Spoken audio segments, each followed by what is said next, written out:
Abdul Muttalib Nabi Karim সাল্লাল্লাহু আলাইহি ওয়াসাল্লামের দাদা, ওনার জমানায় আল্লাহ তাআলা জমজমের দরওয়াজা পুনরায় খুলে দিলেন।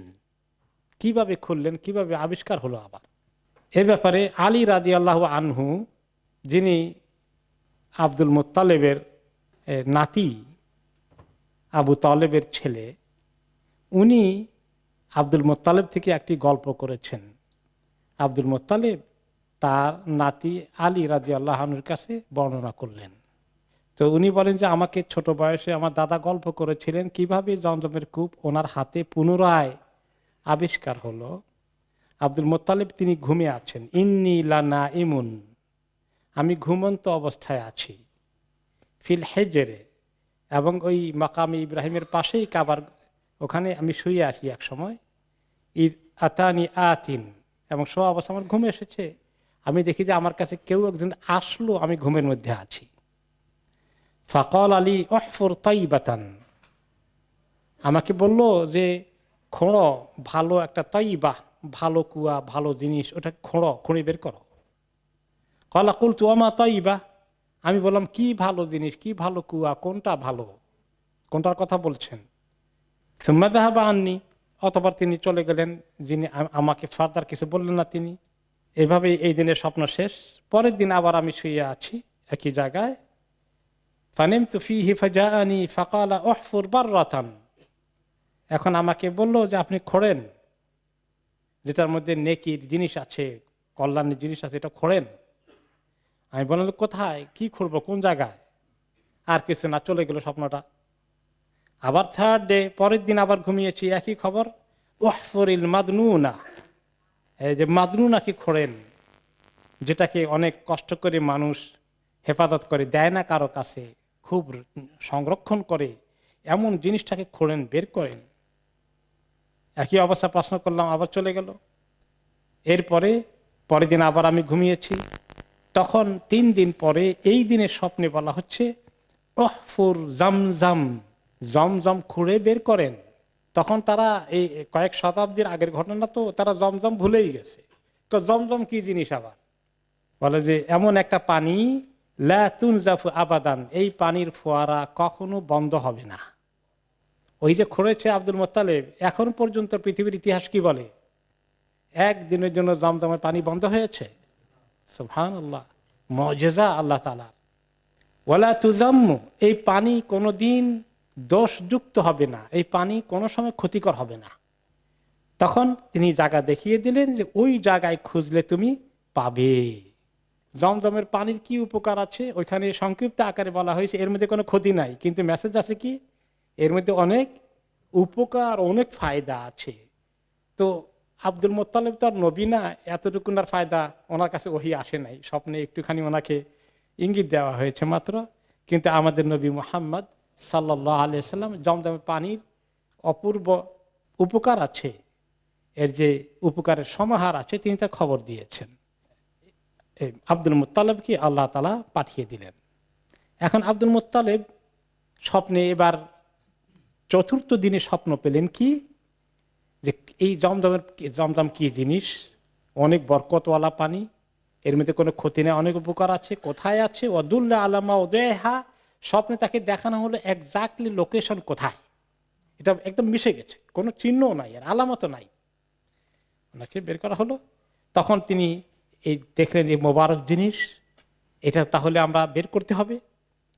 ও মাহু ইবনুল হারিস ইবনু আব্দুল মুত্তালিব ওয়ালাইসা লাহু ইয়াউমা ইদিন ওয়ালাদুন গায়রুহু, তিনি হারিস ইবনে আব্দুল মুত্তালিব, তার ছেলে ছিল প্রথম একমাত্র ছেলে, তখন তার আর কোনো ছেলে ওই সময় ছিল না। এবং দুইজনে মিলে তারা অনেকক্ষণ পর্যন্ত খোঁড়াখুঁড়ি করলো। খুঁড়তে খুঁড়তে এক পর্যায়ে জমজমের পানির ফোয়ারা দেখা যাচ্ছে। এটা দেখা দেওয়ার পরেই কাব্বারা আব্দুল মুত্তালিব, আল্লাহু আকবার বলে উঠল আব্দুল মুত্তালিব, বলে নাই হবল আকবার, কোন মূর্তির নাম নেয় নাই। আব্দুল মুত্তালিবের ভিতরে তাওহীদে ছিল, একটু শিরকও ছিল। যদিও পরবর্তী পর্যায়ে কিছু কিছু ঐতিহাসিক রেওয়ায়েতে আসছে, জীবনের শেষ দিকে আব্দুল মুত্তালিব আর মূর্তি পূজা করতেন না, তিনি একটু তাওহীদমুখী হয়ে গিয়েছিলেন। যদিও নবী নাই, কেমনে নামাজ পড়তে হবে ইত্যাদি জানা নাই, কিন্তু শিরক থেকে তার মন উঠে গিয়েছিল। তো তখন তিনি যেই আল্লাহ আকবরকে বিরাট চিৎকার করলেন, আশেপাশে কুরাইশরা দৌড়ে আসলো। আর তারা কি বললো, ওকে তাহলে আব্দুল মুত্তালিব বড় কিছু একটা আবিষ্কার করেছে, সবাই দৌড়ে আসলো। ফাকামু ইলাইহি ফাকালু ইয়া Abdul Muttalib ইন্নাহা বিউর আবিনা Ismail. Abdul Muttalib তো এটা খুঁজে বের করলেন। তারা বলে, ওহো ওই কুয়া জমজম যেটার কথা আমরা শুনেছি বাপ দাদার মুখে, কিন্তু কোথায় আছে, হারিয়ে গেছে আমাদের কাছ থেকে, জেনারেশন পাই নাই, সেটা তো ইসমাইল আলাইহিসসালামের কারণে এসেছিল। সেটা যদি হয় তা আমরা কুরাইশের যত গোত্র উপগোত্র আছি, যত কবিলায় ভাগ হয়েছি, আপনি এটা খুঁড়লে কি হবে, এটার মালিকানা কিন্তু আমাদের সবার, কাজে আপনি একলা কিন্তু মালিকানা দাবি করতে পারবেন না। ইন্নালানা ফিহা হাক্কান ফাআশরিকনা মাআকা ফিহা, আমাদের সবার হক আছে, আপনি আমাদের সবাইকে মালিকানা দিবেন, একলা মালিকানা দাবি করতে পারেন না। ফাকালা মা আনা বিফাইল, নো আমি তা করব না।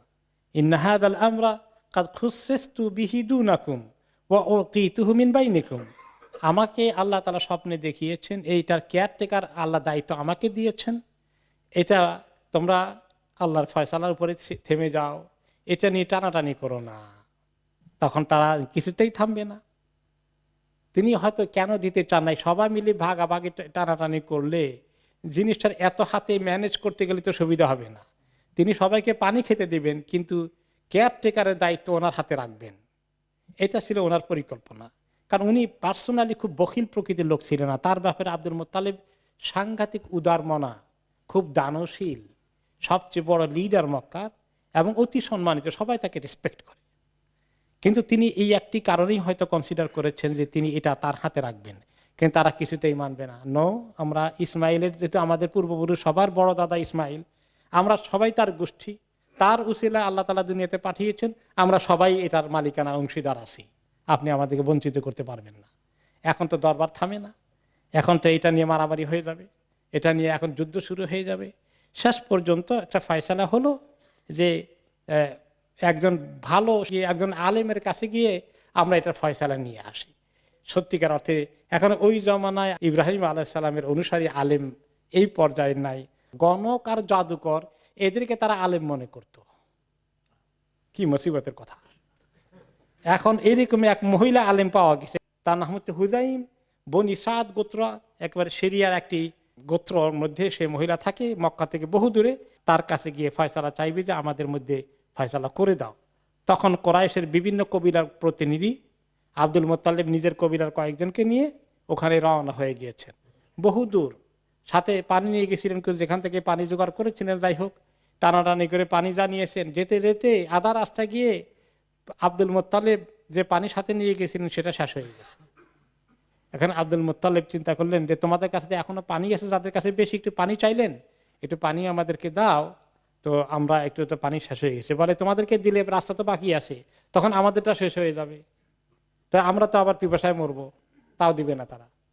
আমরা বসে একটা ফয়সালা করি, পানি তো দেখা যায় আমাদেরটা শেষ হয়ে গেছে, তোমাদেরটা কয়েকদিন পরে শেষ হয়ে যাবে। তো এখন আমাদের সামনে মৃত্যু ছাড়া কিছু দেখি না মরুভূমিতে, আশেপাশে কোনো বাড়ি ঘর নাই। ওখানে বসে তারা এখন রেস্ট নিচ্ছে, আর সবাই এখন তো টায়ার্ড হয়ে গেছে। বলে যে এক কাজ করো, প্রত্যেকে নিজের জন্য কবর খুঁড়ে ফেলুক, কারণ যেভাবে টায়ার্ড হয়ে গেছে, একজন মারা গেলে তার কবর খোঁড়ারও আমাদের আর শক্তি থাকবে না, পানির অভাবে তো এখন জান যায়। তো প্রত্যেকে নিজের জন্য কবর খুঁড়ে ফেলুক, তাহলে একজনকে কবর দিয়ে তার নিজের কবর দিতে অসুবিধা হবে না, তাকে ফেলে দিলাম, মাটি চাপা দিয়ে কোনো রকমে চলে গেলাম। এরকম করা কবর খোঁড়া শুরু করে দিয়েছে। পরে আব্দুল মুত্তালিবের মাথায় আসলো, আর শোনো থামো, এভাবে করে আমরা মৌতের দিকে এখানে অপেক্ষা না করে চলো দেখি কোন দিকে আশেপাশে পানি পাওয়া যায়, খোঁজ খবর নিয়ে ওই দিকে রওনা করে দেই। কিছু আইডিয়া নিচ্ছে, হয়তো উত্তর দিকে হোক বা দক্ষিণ দিকে, কোন দিকে জনবসতি পাওয়া যায় সেদিকে তারা একটু রওনা করে দিবে। তো আব্দুল মুত্তালিব নিজের তার যে উট ছিল সেই উটের উপরে সওয়ার হয়েছে। যে উটের উপরে উঠেছে, উট তো বসা অবস্থায় থাকে, তো বসা অবস্থায় মানুষ বসতে হয়, তারপর উট কি করে মানুষ সহ উঠে। তো উটের উপরে বসছে, উট যখন কেবল উঠেছে, উঠার সাথে সাথে উটের এক পায়ের খুরের নিচ থেকে পানির ফোয়ারা আবিষ্কার হয়ে গেছে। তখন আব্দুল মুত্তালিব একদিন আল্লাহু আকবার তাকবীর দিল, সবাই দৌড়ে আসলো, তিনি পানি খেলেন, সবাইকে পানি দিলেন, এবং বড় সবাই জানা ভর্তি করে নিয়ে যাও পানি। এগুলো দেখে এখন বাকি লোকেরা বলল, যে আব্দুল মোত্তালেব আপনি আসলেই আল্লাহর খাস বান্দা, বোঝা গেছে, আমরা আপনার সঙ্গে আর যুদ্ধ করব না, যান মক্কা দিকে চলে যাই, ওই মহিলার গণক মহিলার কাছে যাওয়ার দরকার নাই ফয়সালার জন্য, আমরা আপনাকে সবাই মালিকানা হস্তান্তর করে দিলাম, তারপরে আমরা চলেন মক্কা দিকে চলে যাই। তিনি মক্কা দিকে চলে আসলেন।